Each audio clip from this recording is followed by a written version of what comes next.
오늘 하나님께서 우리에게 주신 말씀은 고린도 후서 3장 12절에서 18절까지의 말씀입니다.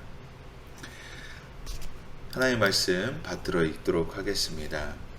우리가 이러한 소망을 가지고 있으므로 더욱 담대하게 말합니다. 모세가 없어질 것의 결과에 이스라엘 자손이 주목하지 못하게 하기 위해 자신의 얼굴에 수건을 썼던 것과 같은 일을 우리는 하지 않습니다. 그러나 이스라엘 백성의 마음은 완고해졌습니다. 그들은 옛 언약을 읽을 때 오늘날까지도 수건을 벗지 못하고 계속 그대로 있습니다. 이것은 그리스도 안에서 벗겨지기 때문입니다. 오늘날까지도 모세의 글을 읽을 때마다 수건이 그들의 마음을 덮고 있습니다. 그러나 주께로 돌아갈 때마다 수건은 벗겨집니다. 주께서는 영이시며 주의 영이 계신 곳에는 참된 자유가 있습니다. 우리는 다 벗은 얼굴로 주의 영광을 바라보는 가운데 그와 같은 형상으로 변화해 영광에서 영광에 이르게 됩니다. 이 일은 주의 영으로 말미암습니다. 아멘. 오늘도 주님의 은혜가 풍성한 이 시간이 되기를 소망합니다. 6절에서 11절까지 고린도 후서 3장 6절부터 11절까지는 바울은 자신이 새 언약의 일꾼이며 그에 따르는 영광이 옛 언약의 직분이 가진 영광과는 비교할 수 없었던 것이라고 이제 설명을 했습니다. 옛 언약의 직분과 새 언약의 직분의 차이는 인간의 한계를 벗어나게 된다는 것을 의미합니다. 옛 언약은 궁극적인 자유가 아니었다면 새 언약은 진정한 자유를 의미하는 것입니다. 다시 말해 죽을 수밖에 없는 인간의 한계를 벗어나 더 없는 영광의 자리로 초청받았음을 말하고 있는 것이죠. 출애굽기 34장을 통해 오늘 바울은 새롭게 해석을 하며 나아갑니다. 우리의 참된 자유가 어디에서부터 오는지 설명을 하고 있습니다. 출애굽기 34장 29절에서 35절까지의 내용은 모세가 시내산에서 하나님으로부터 율법을 받아 가지고 내려와 올 때 그의 얼굴에 광채를 가리기 위해 수건을 가린 사건을 이야기합니다. 모세가 시내산에서 율법을 가지고 내려올 때 그 하나님의 영광의 영향을 받아 얼굴에 광채가 나게 됩니다. 이를 수건으로 가려 백성들이 그 영광을 못 보게 합니다. 모세가 그렇게 한 까닭은 백성들이 율법을 영원한 것으로 신성한 것으로 여겨 우상화하고자 하는 것들을 막았습니다. 만약에 율법이 영원한 것으로 여겨지면 어떻게 됩니까? 우리는 성경의 많은 인물들을 통하여 율법만을 중요시하게 되는 자들의 결과가 어떻게 되는지 알고 있습니다. 그렇기에 호세아 6장 6절에서 나는 인애를 원하고 제사를 원하지 아니하며 번제보다 하나님을 아는 것을 원하노라고 고백하지 않습니까? 그렇습니다. 율법은 하나님의 속성을 아는 것이지 하나님을 진실로 안다고 말할 수는 없습니다. 요한복음 4장 24절은 하나님을 진실로 아는 것이 무엇인지 설명하고 있습니다. 하나님은 영이시니 예배하는 자가 영과 진리로 예배할지니라. 그렇습니다. 우리는 하나님께 영과 진리로 예배해야 합니다. 우리가 어떠한 물건이나 대상의 겉모양만 보고 판단한다면 그것을 제대로 이해했다고 말할 수 없습니다. 미술 작품을 볼 때 그 작품이 가진 의미는 몰라보고 돈의 가치만으로 판단하게 된다면 그 미술품을 제대로 이해했다고 볼 수 없는 것처럼 말입니다. 이와 같이 주님이 주신 말씀을 겉모양으로만 아는 것은 하나님을 안다고 말할 수 없습니다. 말씀을 통해 하나님의 속성을 알게 되고 더 나아가 그분과 영적으로 소통하는 것이 하나님을 진정으로 아는 것이다 라는 것이 오늘 말씀의 핵심 요소입니다. 우리 12절 우리 함께 읽어보도록 하겠습니다. 우리가 이러한 소망을 가지고 있으므로 더욱 담대하게 말합니다. 우리의 소망이 무엇이기에 우리가 담대할 수 있습니까? 우리는 실제를 믿기에 소망이 있는 것입니다. 하나님께서 구원하실 것이라는 믿음이 우리에게 왜 확신과 감격을 줍니까? 하나님과 실제적으로 교제하였기에, 하나님이 나를 이끄신다는 것을 경험하였기에 우리는 그러한 고백을 할 수 있는 것입니다. 생각해 보십시오. 우리가 정말 주님을 향한 갈급함과 간절함이 있었을 때는 세상의 그 어떠한 것도 두렵지 않았습니다. 세상이 나를 이해 못해도 나를 이해하시고 인정하시는 주님께서 내 옆에 계시고 위로하심을 경험하였기에, 나를 덮는 그 사랑을 체험했기에 어딜 가나 담대하게 나아갈 수 있었던 것입니다. 하나님의 위로하심은 세상 그 어떤 것과도 비교할 수가 없죠. 그 넓은 품 안에 거하는 것, 주님의 장막 아래 거하는 풍요로움은 그 어디서도 경험해 볼 수 없는 오직 하나님으로부터 주어진 특별한 은혜입니다. 그렇기에 이 소망이 있는 자들은 어디서나 담대할 수 있는 것입니다. 우리 13절 함께 읽도록 하겠습니다. 모세가 없어질 것의 결과에 이스라엘 자손이 주목하지 못하게 하기 위해 자신의 얼굴에 수건을 썼던 것과 같은 일을 우리는 하지 않았습니다. 모세가 자신의 얼굴을 가리어 이스라엘 백성들이 그 영광을 못 보게 했던 이유가 무엇입니까? 하나님의 영광을 이스라엘 백성들이 못 보게 하기 위함이죠. 만약에 모세가 자신의 얼굴을 보여줬으면 아마 이스라엘 백성들은 모세를 신으로 받들었을 수도 있습니다. 그렇습니다. 사람은 보이는 것에 약해 한순간에 시선을 빼앗기게 됩니다. 지금까지 경험한 하나님의 능력을 기억하지 않고 보이지 않으니까 믿지 않기 시작한다는 거죠. 사람은 보이는 것을 믿고 따라가길 원합니다. 그렇기에 지금까지 이스라엘 백성들이 보여주신 기적을 잊은 채 황금 송아지를 만든 악행을 보였다라는 것이죠. 모세가 자리를 비운 지 며칠이나 됐다고 이스라엘 백성들을 보이는 신을 만들기를 요구했던 것입니다. 시선을 빼앗기게 되면 어떻게 됩니까? 계속해서 생각하게 됩니다. 그리고 종전에는 창조된 인간의 목적한 바를 잊어버리고 세상에 보이는 것만을 추구한 채 살아가게 됩니다. 보이는 것만 추구하는 삶은 한 곳에 치우쳐져 더 넓은 것을 보지 못하게 됩니다. 우리가 우물한 개구리라는 속담을 쓸 때 어떠한 뜻으로 우리가 사용합니까? 자신이 있는 영역이 전부라고 생각하여 더 넓은 것을 보지 못한다라는 뜻에서 우리가 사용합니다. 즉, 우물을 벗어나면 더 크고 넓은 세계가 있음에도 자신이 바라보는 영역만이 세상의 중심이라고 생각하는 것이죠. 그렇다면 하나님은 눈을 만들어 우리를 왜 보게 하셨습니까? 하나님께서 눈을 창조하신 목적은 하나님께서 만드신 창조의 세계의 아름다움을 통해 하나님의 크신 영광을 바라보게 하는 것에 목적이 있습니다. 우리가 자연 광경을 보면 어떤 느낌이 듭니까? 자연의 위대함에 압도되게 됩니다. 그리고 그것을 통해 창조하신 하나님의 영광을 찬양하게 되죠. 이와 같이 창조의 목적은 뚜렷합니다.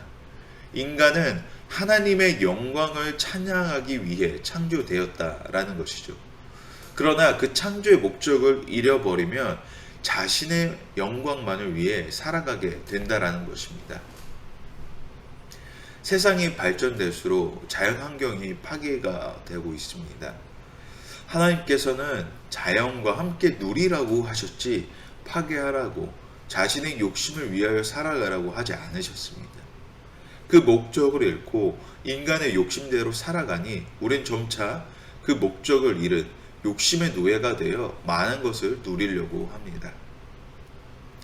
누린다는 것은 소유한다라는 것이 아닙니다. 하나님께서 주신 것과 더불어 살아가라는 것이죠. 우리는 이제 휴가철이 되면 자연 풍경이 많은 아무것도 없는 곳으로 가는 이유가 무엇입니까? 그곳에서 가만히 자연 풍경을 바라보며 누리고 있으면 힐링되는 것을 경험하기 때문입니다. 그리고 생각합니다. 무엇 때문에 나는 치열하게 살아가게 되는가?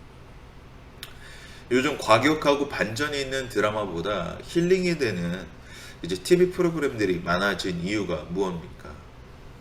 사람의 삶 속에서 점차 쉼이 없어졌기 때문입니다. 무엇 때문에 우리는 열심을 다하여 살아갑니까? 열심히 사는 것은 주어진 내 삶에 최선을 다하는 것을 말합니다. 나를 혹사시키시면서까지 쟁취하는 것이 아니라 오늘 하루를 최선을 다하여 산다라는 것이죠. 쟁취하고자 하는 마음은 욕심 속에 나옵니다. 남들보다 높아지고자 하는 이유가 무엇입니까? 현재 자리에 만족하지 못하기 때문에, 다시 말해 만족하지 못한다는 것은 현재 나의 자리를 이해하지 못했다라는 것입니다. 그렇다면 왜 그런 마음이 있는가? 현재 나의 자리를 넘어 더 특별한 것으로 자신이 만족할 수 있는 자리로 가길 원한다라는 것이죠.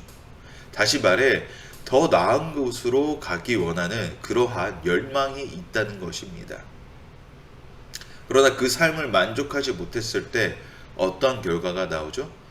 원망을 하기 시작합니다. 왜 나는 이런 삶을 살아야 하니까 여기서 만족하고 끝내야 하나? 라는 여러 가지 아쉬운 마음을 토로하게 됩니다.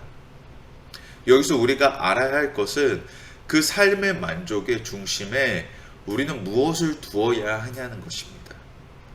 나의 욕심을, 나의 커리어를 위해, 나라는 중심을 위해 또는 가족을 위해 라는 수식어가 붙어 있지는 않은지,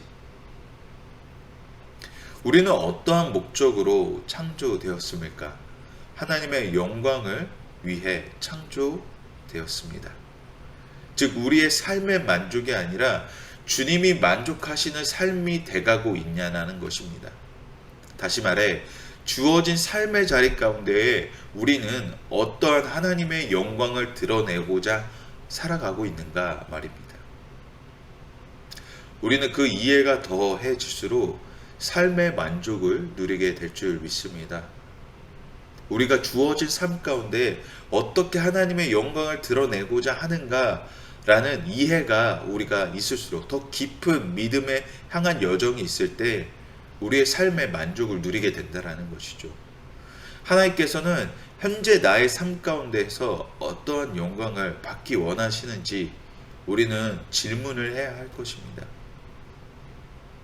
이와 같이 우리는 어떠한 목적을 가지고 살아가고 있습니까? 세상은 누리려고 하면 할수록 더 많은 것을 우리에게 요구합니다. 그러나 우리 주님은 그 어떠한 것도 요구하지 않으십니다. 주님은 말씀하시기를 내 안에 거하면 참된 평안과 자유가 있다라고 하십니다. 그렇습니다. 우리는 주님 안에 거할 때 참된 평안과 위로를 누립니다. 어떤 목적으로 우리는 살고 있습니까? 주님을 향한 목적을 가지고 살아가는가? 아니면 더 없이 사라질 것에 내 소망을 두고 살아가는가? 다시 말씀드리지만 세상의 일을 하지 말라는 것이 아닙니다. 이 땅을 살아갈 때 어떤 목적이 중심으로 살아가고 있냐라는 것이죠.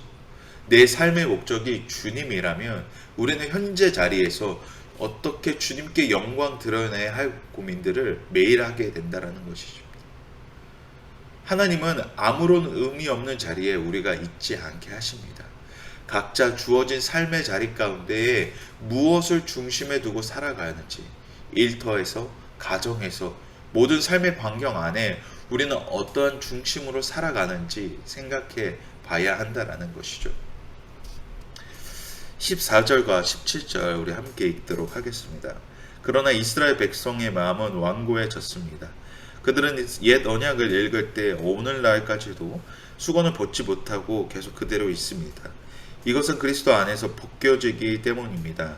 오늘날까지도 모세의 글을 읽을 때마다 수건이 그들의 마음을 덮고 있습니다. 그러나 주께로 돌아갈 때마다 수건은 벗겨집니다. 주께서는 영이시며 주의 영이 계신 곳에는 자유가 있습니다. 그렇습니다. 우리의 마음은 연약합니다. 그러나 주님이 우리와 함께 하실 때 우리는 강하고 담대하게 될 줄 믿습니다. 주님은 이 세상을 혼자 살아가라고 말씀하지 않으셨습니다.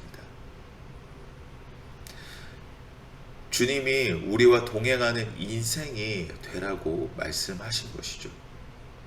주님과 정말 함께하는 인생이 될 때 우리는 주님 안에서 참된 자유와 행복이 있음을 경험하게 됩니다. 우리의 모든 삶의 자리 가운데에 주님을 초청하시기를 소망합니다. 주님을 초청했을 때 삶의 분만족을 완전히 만족시키시는 하나님의 은혜를 경험하게 될 줄 믿습니다. 그리고 변하게 될 것입니다.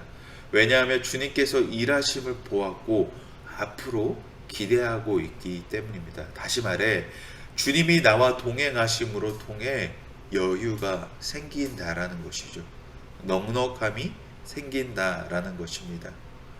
어떻게든 내가 해내고자 하는 삶의 중심 속에서 그러한 목표 속에서 주님께 맡겨드리기에 넉넉해짐을 경험하게 된다는 것입니다.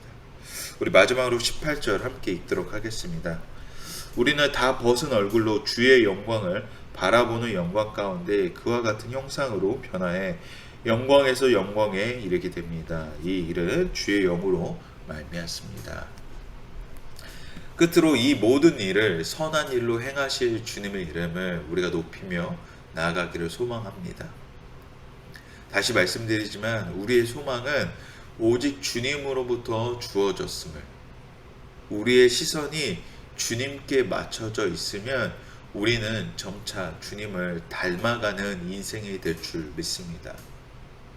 그러므로 하나님을 아는 것에서, 하나님의 속성을 아는 것에서 끝내지 마시길 바랍니다. 주님은 실제하시는 하나님이십니다.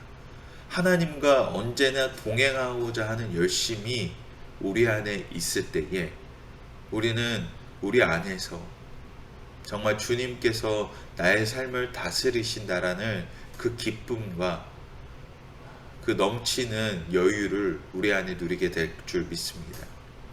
그렇게 될 때에 우리는 하나님 안에서 참된 자유와 평안을 이 각박한 세상 가운데 유일한 위로가 될 줄 믿습니다. 그 믿음 가운데 우리의 삶의 목적을 온전히 주님께 맞췄을 때, 정말 내 삶 속에서 먼저 하나님께 영광 드리고자 하는 삶의 초점을 맞췄을 때 우리를 다스리시는, 우리와 함께 하시는 주님의 은혜를 우리가 함께 누리며 나아갈 줄 믿습니다. 우리 함께 기도하며 나아가기 원합니다. 우리 함께 기도하실 때에 세상 소망 다 사라져가도 하나님의 사랑은 영원함을 고백합니다.